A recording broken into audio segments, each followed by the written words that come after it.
लोकसभेच्या राखीव मतदारसंघासाठी उद्या मतदान होत आहे। यासाठी लातूर जिल्ह्यातील प्रशासकीय यंत्रणा पूर्णपणे सज्ज झालेली आहे। या निवडणुकीत जवळपास 10 उमेदवार मैदानात आहेत। 18,84,000 मतदार आपला मतदानाचा हक्क बजावणार आहेत। यासाठी जिल्हाभरात 2075 मतदान केंद्रे आहेत। यात 48 संवेदनशील मतदान केंद्रे म्हणून जाहीर करण्यात आली आहेत। मतदानाकरिता BU 2480, CU 2480 आणि 2669 व्हीव्हीपॅट मशीन वापरण्यात येणार आहेत। एकूण 8,300 कर्मचारी यासाठी नियुक्त करण्यात आले आहेत।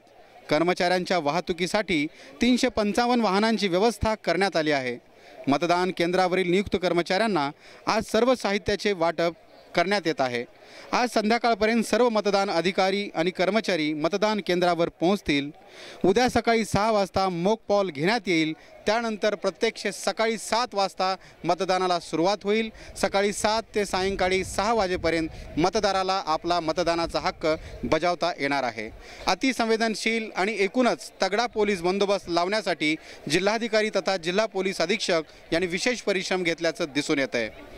अर्थात उद्या दिवसभरामध्ये काय घडामोडी होतात याच्यासाठी प्रथम पोस्ट आपल्याला याची इत्थंभूत माहिती देणारच आहे। प्रत्यक्ष मतदान अधिकारी आणि कर्मचारी प्रत्यक्ष मिनी बस आणि ST महामंडळाच्या बसेसमधून आपापलं साहित्य घेऊन मतदान केंद्राकडे रवाना होताना दिसत आहेत। कॅमेरा पर्सन विजय कवाळेसह इस्माईल शेख, प्रथम पोस्ट न्यूज, लातूर।